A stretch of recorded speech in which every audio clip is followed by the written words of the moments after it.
ბიძინა ივანიშვილის პირველი კომენტარი დაბრუნდით პირდაპირ ეთერში პაატა ბურჭულაძის განცხადებაზე, რომ გირჩს აფინანსებდა თავად ივანიშვილი.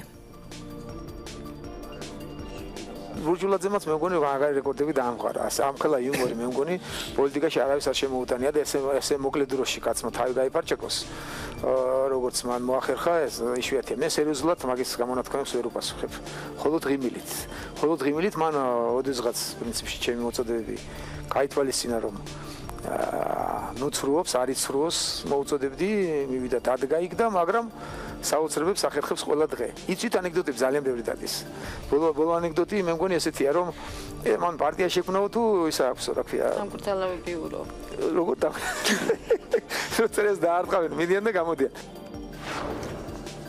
და გიორგი ვაშაძეა ჩვენი შემდეგი სტუმარი, მე მას მივესალმები. მადლობა ბატონო გიორგი, რომ ხარ ჩვენთან და მეც გამეცინა ამ ანეკდოტზე. თქვენ რა სიტყვით? ეხლა რო უსმენდი მეორედ გამეცინა უკვე. პაატა პარტია შექმნა თუ დამკრძალავები. ხო და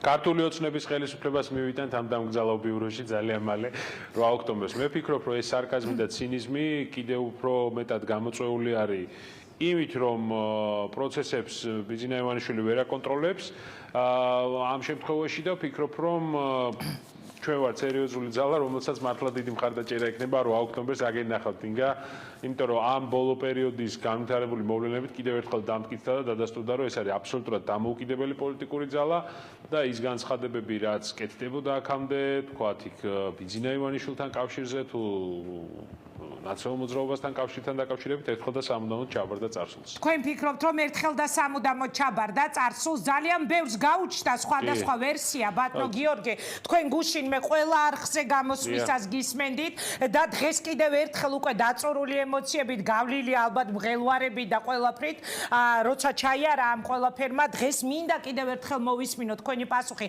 გაჩნდა სხვადასხვა ვერსიები, უფრო მეტადაც ის ვერსიაც გაჩნდა, რომ ბევრ ადამიანს მაგალითად სოციალურ ქსელში გაახსენდა, მე გუშინაც გაუშვიეს ჩვენს გადაცემაში, ნიკა გვარამიას და პაატა ბურჭულაძის ცნობილი ფარული ჩანაწერი, სადაც გვარამია ვახტანგ მეგრელიშვილს აპროტესტებდა, სადაც ბურჭულაძე ამბობდა, რომ ჭკუას ასწავლიდა მეგრელიშვილს და გირჩევს და საბოლოო ჯამში მოხდა ისე, რომ ბურჭულაძემ გადაწყვიტა სწორედ ისინი ამოეღო სიდან. ანუ რისი თქმა მინდა?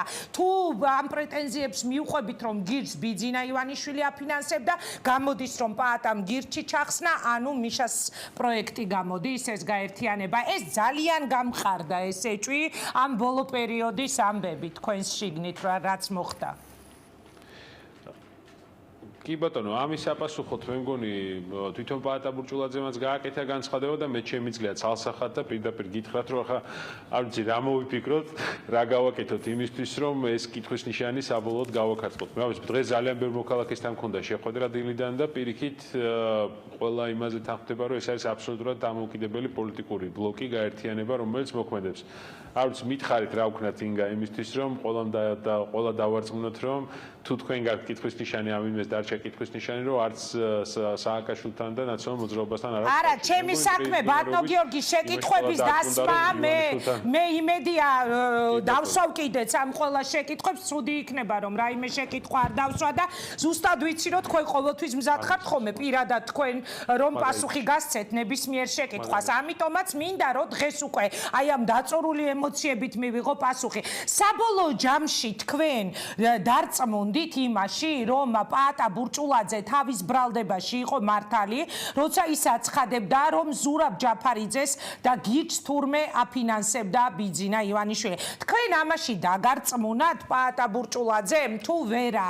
თუ დღესაც იგივე სიტყვით, რომ არ გსურთ ამ თემაზე უფრო მეტი რამ თქვათ? გესმით ჩემი? ინგა გათიშული იყო ხმა და ეხლა კი ბატონო, ანუ მე გეტყვით თქო იმას, რომ თქვენ მითხარით, რომ ანუ აი რა უნდა ვქნაო და მე ჟურნალისტი ვარ თქო და ჩემი საქმე არის ყველა კითხვა დავსვა, რომელსაც შეიძლება მე ვფიქრობდე, ან არ ვფიქრობდე ისე, როგორც ვსვავ, ხო, რასაკვირველია. მაგრამ ერთი მთავარი კითხვა რაც არის, თქვენ დაგარწმუნათ პაატამ, რომ გირჩს ნამდვილად აფინანსებდა ბიძინა ივანიშვილი. პირადად თქვენ გიორგი ვაშაძე, მაინტერესებს რას მეტყვით ამაზე.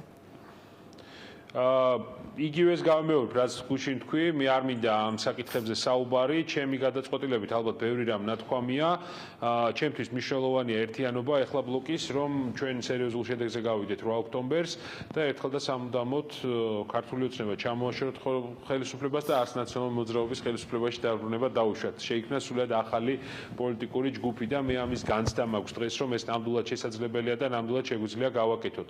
ეს არის რაც შემიძლია ამ საკითხს უპასუხო. რაც შეეხება კონკრეტულ ფაქტებს და დეტალებს, ეს ალბათ გარკვეულ პერიოდში კიდევ უფრო ნათელი გახდება და კიდევ უფრო ასე ვთქვათ, ბევრი ხო, ჯერჯერობით თვითონ პაატა ბურჭულაძე 2 დღეა აუღებელი ციხესიმაგრეა, ანუ რომ მას დაუსვათ ეს კითხვები, უბრალოდ მე თქვენგან მაინტერესებდა, თუ დაგარწმუნათ ყოფილი კი არა და მისი ამჟამინდელი პარტნიორები, რომ თურმე ჯაფარიძეს ან ვიღაცას გირჩიდან მეგრელიშვილს, იაგო ხვიჩიას და ასე შემდეგ, ივანიშვილი აფინანსებდა. ეს ძალიან მნიშვნელოვანი თემაა.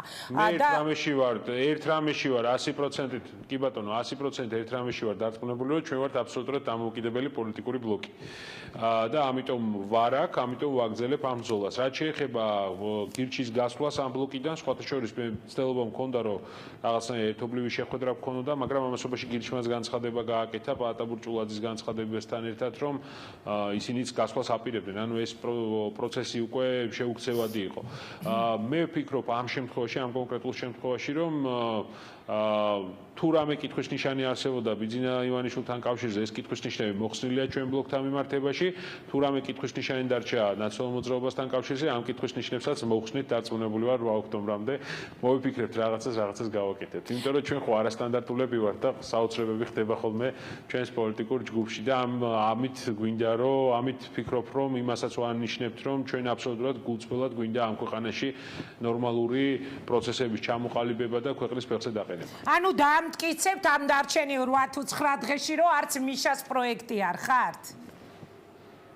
მე მგონი უკვე დამტკიცებულია, მაგრამ თუ ვინმეს კითხვის ნიშანი აქვს, მასაც ამ კითხვის ნიშანზე აუცილებლად პასუხს გავცემთ. კარგით, გიორგი, მე კიდევ ერთხელ გავიმეორებ, დღეს ბიძინა ივანიშვილმა თქვა, რომ მას სერიოზულად საუბარიც აღარ სულს ამ პარტიაზე და მე მაინტერესებს, თქვენ რა შედეგის იმედი გაქვთ ამ ყველაფრის ფონზე, იმ მოვლენების ფონზე, რაც ბოლო დღეებში განსაკუთრებით განვითარდა თქვენი პოლიტიკური გაერთიანების შიგნით. ანუ რა პროცენტს ელოდებით? მე ვფიქრობ, რომ საკმაოდ მაღალი მხარდაჭერა გვექნება, მით უმეტეს გამოხმაურებას თუ შევხედავთ, რამდენად ბევრი ადამიანი გვეხმიანება და მათ აქვთ ძალიან პოზიტიური განწყობა ჩვენ ბლოკთან მიმართებაში. ძალიან საინტერესო იყო მაგალითად ეკონომიკური დებატები, სადაც ჩვენმა წარმომადგენელმა ირაკლი ყიფიანმა ფაქტობრივად გაიმარჯვა თითქმის ამ დებატებში. ანუ ესეც ძალიან მაღალი პროცენტი იყო, რაც არ მიგვიღია ხოლმე ამ ხელა დებატებში. ძალიან დიდი ინტერესი იყო იმ გადაცემასთან მიმართებაში, რაც არჩევანში იყო. ეს ყველაფერი მიუთითებს, რომ იცით რა არის, ხანდახან და თქვენთანაც ვისაუბრია პირადად, ხშირად ჩვენ ვინც ასე ვთქვათ აქტიურად არის ჩართული რაღაცა პოლიტიკურ თემებში, სულად სხვაგვარად უყურებთ ხოლმე სურათს და მოსახლეობა ამას აღიქვამს აბსოლუტურად სხვაგვარად და აბსოლუტურად დარწმუნებული ვარ, რომ საქართველოში და საქართველოში ამომრჩეველი გაიზარდა, მას ძალიან კარგად შეუძლია ანალიზის გაკეთება და მე აბსოლუტურად დარწმუნებული ვარ, რომ ამ ყველა პროცესიდან გამომდინარე ჩვენ გვექნება დიდი მხარდაჭერა, მიუხედავად იმ ბევრი პრობლემისა, რაც გვაქვს გქონდა და ვფიქრობ, რომ თავარი რაც არის გამაპირობებელი, ეს არის ნდობა. და მე ვფიქრობ, რომ ნდობა საზოგადოებას ამომრჩეველს ჩვენს პოლიტიკურ ბლოკთან მიმართებაში სულ უფრო და უფრო უღრმავდება. მე პირდაპირ მინდა გითხრა ინგა, რომ რა თქმა უნდა ეს ტურბულენციები ხდება იქიდან გამომდინარე, რომ ეს არის ახალი პოლიტიკური პარტიებიც კი ახალია და ბლოკი მით უმეტეს ახალია. რა თქმა უნდა ეს არის ცოცხალი ორგანიზმი, რომელიც ფეთქავს, რომელშიც სისხლი დუხს და აქედან გამომდინარე ბევრი რამ ხდება ამ პოლიტიკურ მექანიზმში, მაგრამ უკვე წავიდა ეს ყველაფერი დაღვინებისკენ, ასე ვთქვათ, და ჩვენ შეგვიძლია ჩვენი პროფესიონალიზმით ხელისუფლებაში მოსვლით სრულიად სხვა პერსპექტივა მივცეთ ქვეყანას. არა უბრალოდ ვაკოპიროთ რეფორმები 10 წლის წინანდელი, ერთი ფანჯრის პრინციპები და ასე შემდეგ, არამედ სრულიად ახალი თაობის რეფორმები გავაკეთოთ, რომელიც სწრაფ განვითარებას მოუტანს. ძალიან დიდი მადლობა, მე მესმის თქვენი დელიკატურობას ინარჩუნებს გიორგი ვაშაძე და იგი არ საუბრობს ბევრს გირჩის თემაზე, თუმცა თქვა, რომ ჩემი გადაწყვეტილება უკვე ყველაფერზე მეტყველებს, რომ მე წარმატებას გისურვებ. დიდი მადლობა, რომ იყავით ჩვენთან ერთად. ეს იყო გიორგი ვაშაძე, მან თქვა, რომ საფლავამდე მიიყვანს თავად ქართულ ოცნებას ბურჭულაძის გუნდი. შეგახსენებთ დღეს ბიძინა ივანიშვილმა